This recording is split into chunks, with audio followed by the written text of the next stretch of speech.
Okay, these dishes we make are actually come from basically what they're expected to do in industry.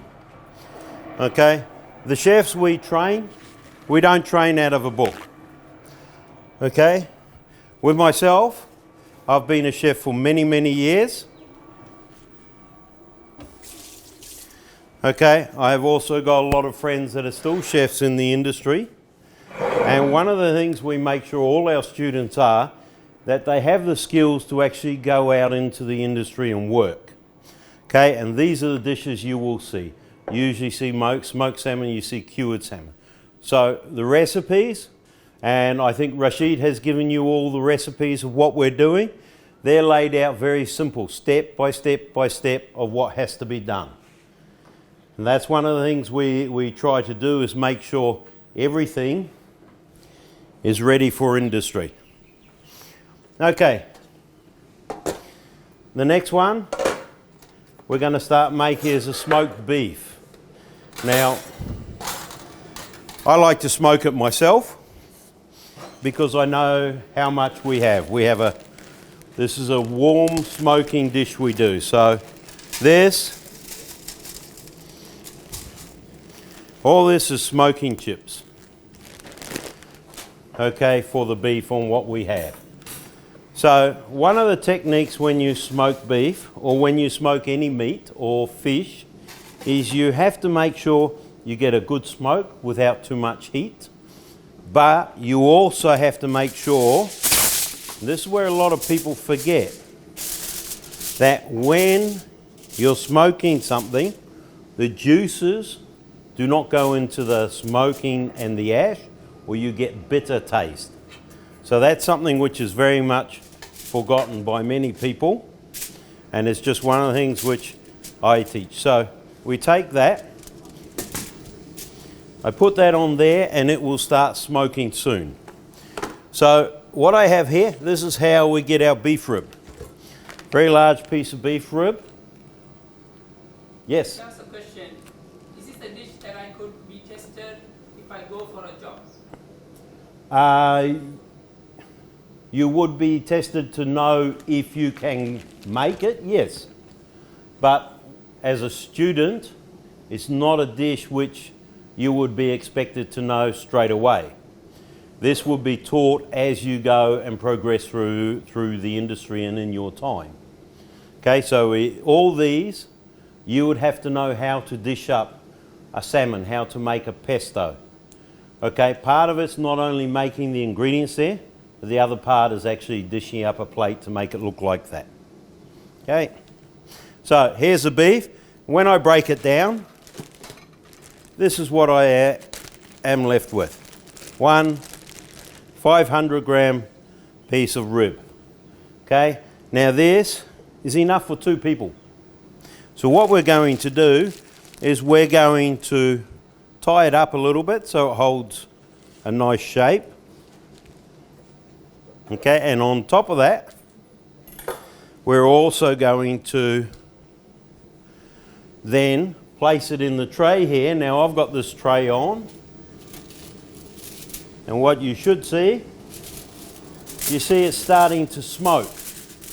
Okay, so that's what you need to get. So we have that, got a wire rack to keep it up, and then I've got my glass tray to go on top, just to sit on so you can see. So what we do is we simply tie this up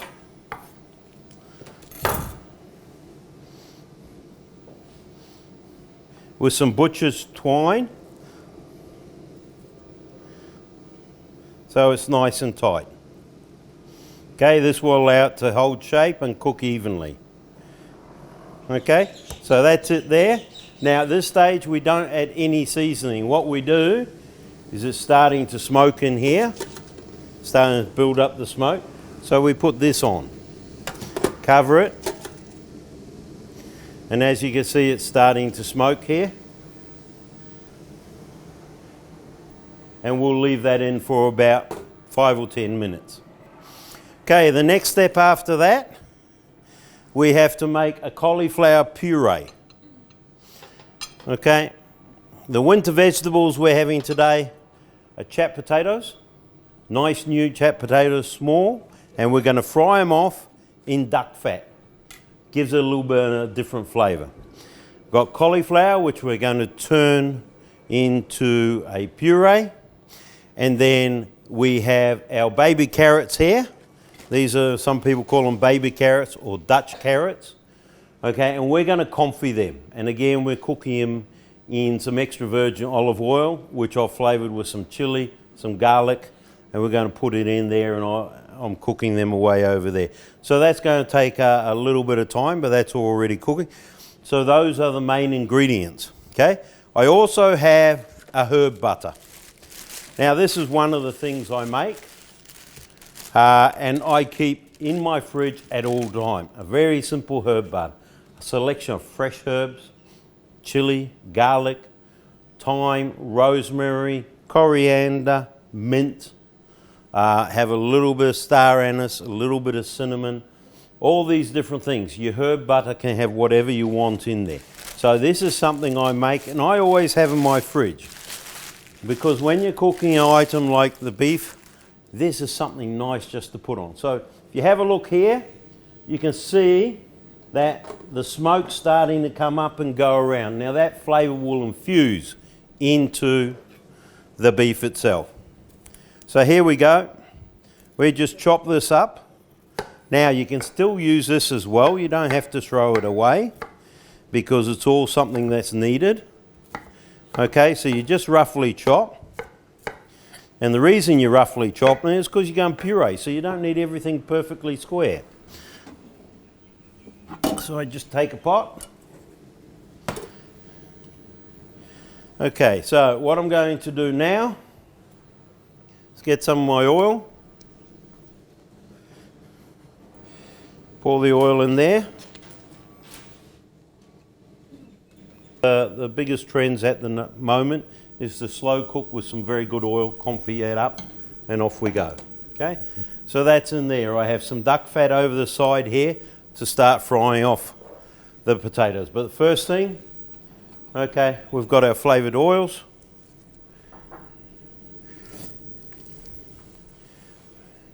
We could put our cauliflower in.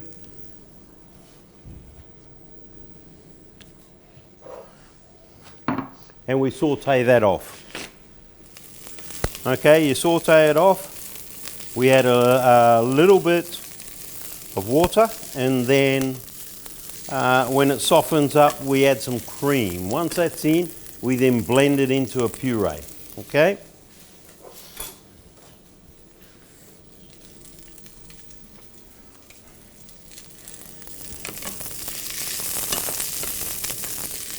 So here we go here. So again, our duck is smoking away. We look at that, and as you can see, you've got the lines on there and the little bit of discolouring. Okay, what that is actually a smoke gone in there. So we'll turn that one off. I need a small square tray, please. Okay. Now here we're going with this. This is nicely sauteed off now.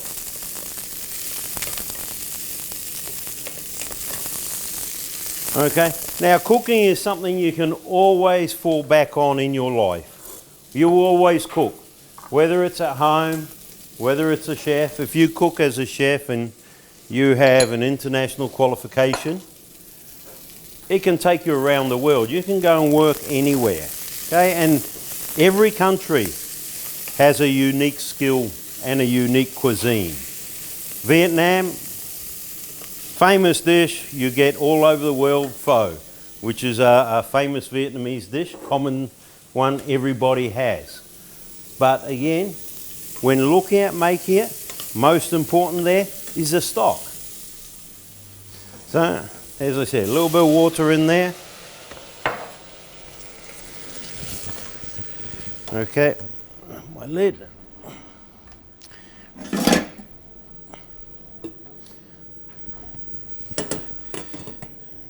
We'll just let that cook away for a minute. Get rid of lemon. Okay, now we'll take this off. Now this piece of beef, what we're going to do now is we're going to seal the beef off, put it on a tray, put the herb butter on and roast it off. So I've just turned my teppanyaki grill on and they'll take 2 minutes to heat up. Okay. Have we? Already? Okay, so the first question, I'll answer that now while we're going. What's the first question, please? How you grow your career.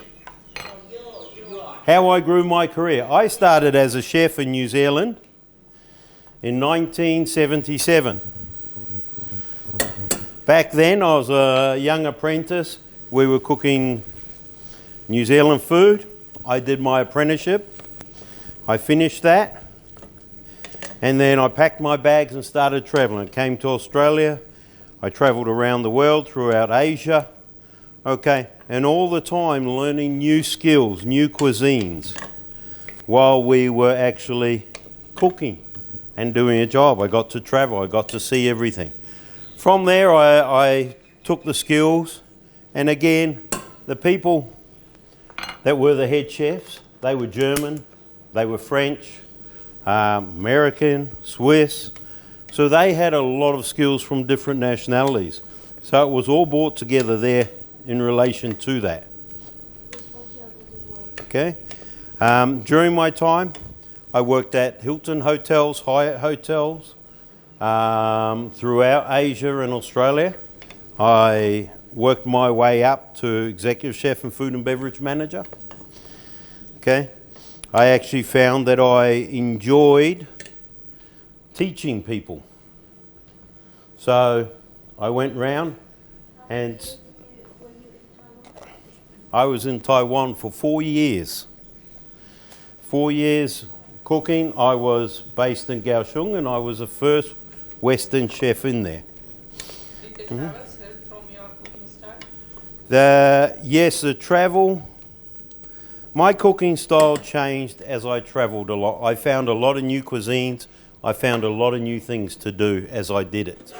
And that was amazing to how you can take one cuisine and mix it and infuse flavours from different cuisines and make it all work and come out with a new dish. And that's something you're always doing. So I'm going to have my little sister here take this and blend it in the back. Off you go. Take it in the back and blend it. Okay. And then he'll do that. So, but what I'm going to do, I've got duck fat here, which I'm going to fry off the potatoes. I'm going to fry off the beef. How can students have confidence they can follow same path? If you're passionate about cooking, you will follow that path. Okay? Cooking is not about visas. It's not about where you come from. If you are a student and you really enjoy cooking, okay, it shows in your food. Your employers, wherever you work, will turn around and see that, because cooking's more than just producing food. You have to have a passion for it. Okay? What do you think of Vietnamese culinary students? Vietnamese students have a lot of skills. They are very keen to do hospitality. They enjoy working. We have had many Vietnamese students, and they actually do a really fantastic job when they're in the classroom.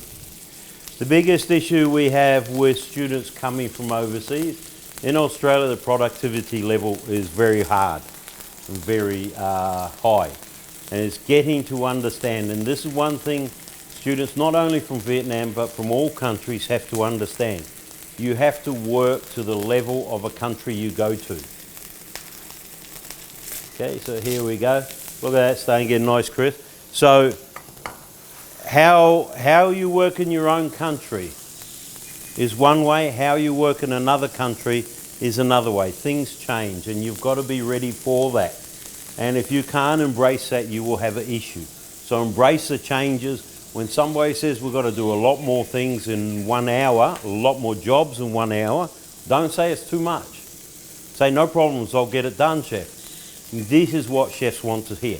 This is what industry people want to hear when they're around. They want staff that are so keen to actually do the right thing. So here we are, we're sealing this off. Next. What is the advantage of Vietnamese students learning Western culinary techniques, and how can students combine the Vietnamese traditional cooking and Western cooking? Okay, in regards to Vietnamese students embracing, combining Western, okay, it's all about cooking and flavours. We have a stock, we have a chicken stock in Australia, we have beef stock in Australia, you have one in Vietnam. Take the flavours, the skills of how you make your stock and make it work, okay? That's what it's about. It's about making the skills work to what you need. Now here, I'm just going to put in... Do we have a successful Vietnamese student at Evolution? Yes, we've had a few successful Vietnamese student evolution, and they've actually done quite a lot and moved not only from a basic service staff, they've moved up to supervisors and managers within the establishments they've been working. So it is very, very productive, and it is very rewarding. You actually get a very good job, and the idea is to make sure that you have a good job. And if you're a good worker, you're productive, a student will get plenty of employment opportunities. How long does it take the students to adapt in Evolution? To adapt? Yeah. Very short time, hopefully. When we start, we'll come in and teach you basic knife skills in the first term. And by the third term, you'll be doing dishes like this, buffets, cocktails, parties, all these sort of things. So here we go. Here's our herb, butter on top.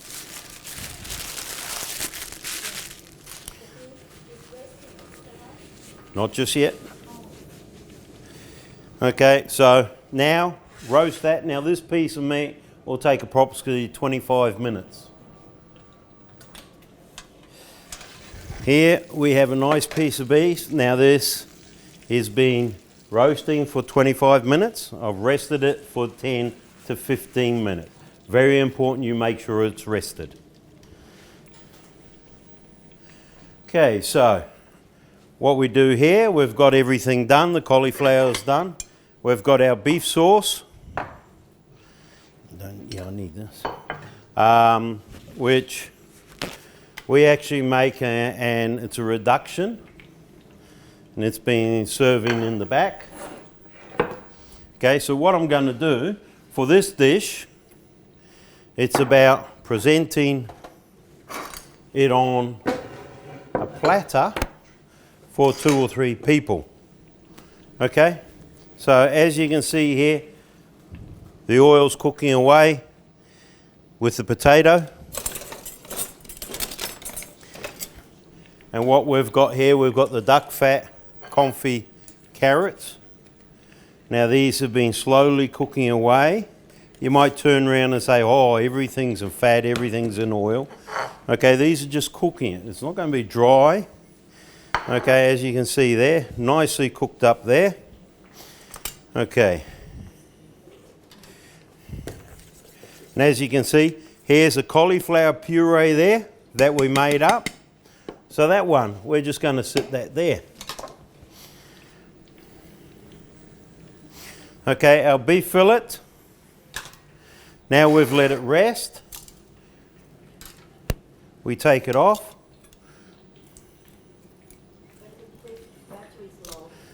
There's the bone.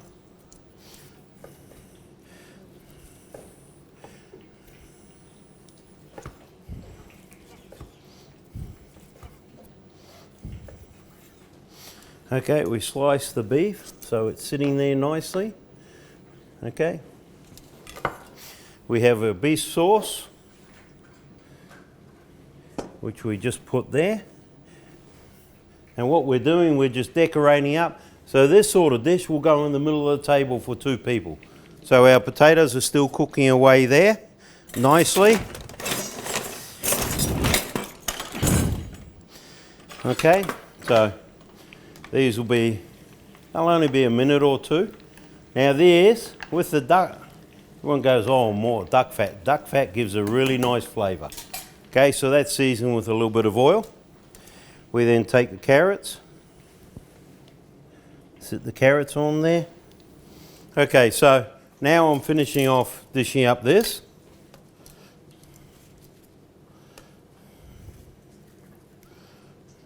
And nicely fried off, as you see, some of a nice crispy colour.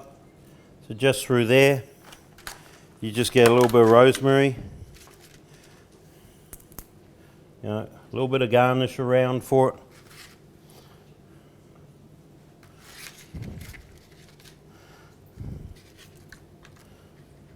Okay, and there's our dish. So there's the second dish, which is beef rib. Okay, now apparently that's all the time I've got for now. So guys, thank you very much for joining us. I hope you join me next time when we do the next dish. Thank you.